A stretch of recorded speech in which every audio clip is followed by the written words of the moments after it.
Welcome to This is Macbeth, an exclusive look at the play and its characters. Today we are here with Macbeth, Lennox, Banquo, Malcolm, and Donalbain. In this scene, Act 2, Scene 3, Lennox shares that civilians were hearing strange screams the other night. Macduff enters shortly after and informs everyone that Duncan the king is dead. Everyone is shocked, and Macbeth and Lennox go to find out what occurred for themselves.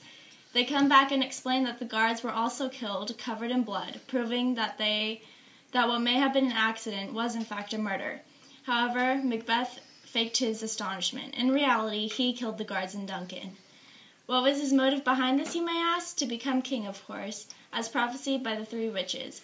Therefore, during this scene, Macbeth pretended to be in despair and admitted to killing the guards out of fury in their inability to protect the king, a lie that everyone believed. Consequently, Malcolm and Donalbain decide to flee, scared that they would be next. Malcolm goes to England, as Donalbain goes to Ireland. To start things off, let's welcome the famous Macbeth.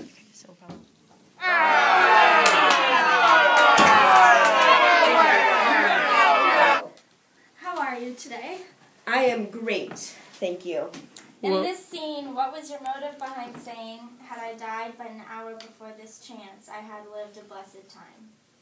Of course, the audience is aware that Lady Macbeth and I plotted and killed Duncan and then his guards to keep them quiet. However, the people in the scene did not know this. I had to feign my innocence, astonishment, and despair to keep my actions in the dark. Very interesting. And why did you say, "Oh, yet I do repent me of my fury, that I did kill them"? As seen in that instant, I did admit to killing Duncan's guards. While true, my reasoning for murdering them was a lie. I pretended it was because I was so surprised and upset by the king's murder that I could not help but kill the men who failed to protect him. When I said this, the people there, Lennox, Donalbain, Banquo, and Malcolm, all reacted with sympathy and understanding, for they too felt the same. However, in that moment, I fooled them all. The reality was that I killed Duncan. Consequently, I had to dispose of the guards too, so they would not reveal my secret. Okay, and why did you kill all three men in the first place? I murdered them to be king, of course.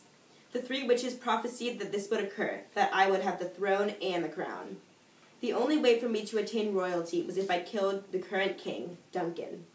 While I had my doubts, this truly was the best plan I ever conceived and got away with. Well, thank you for your time, Macbeth. I wish you all the very best. All right. We're going to go to a break, and we'll come back with Lennox, Donalbain, and Malcolm.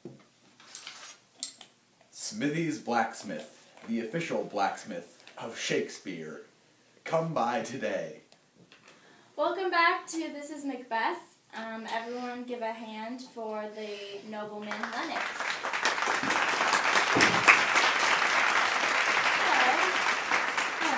I'm good, how are you? Good. Describe what it was like to see the guards covered in blood.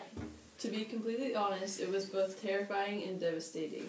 Duncan was a great king, and whoever the murderer is took the life of an exceptional ruler.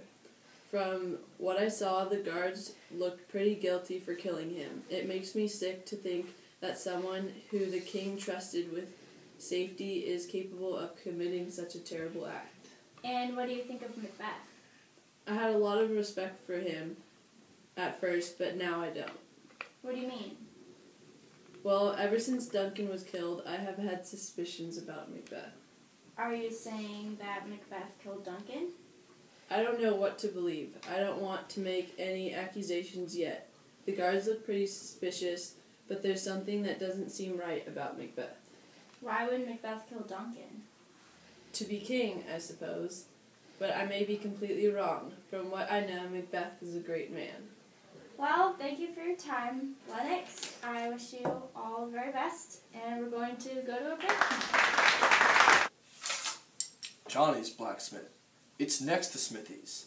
20% off on the morrow from thither till thou. Hello, we're back with This is Macbeth. Let's all give a hand for Banquo.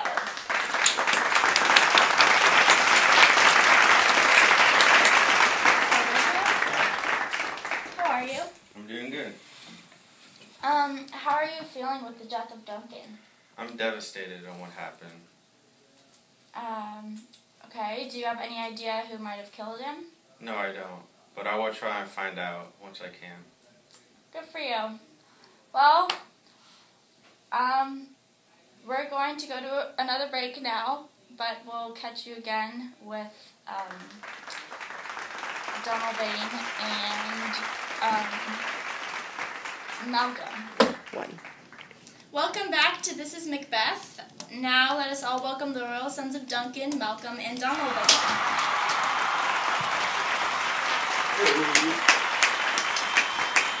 Hello.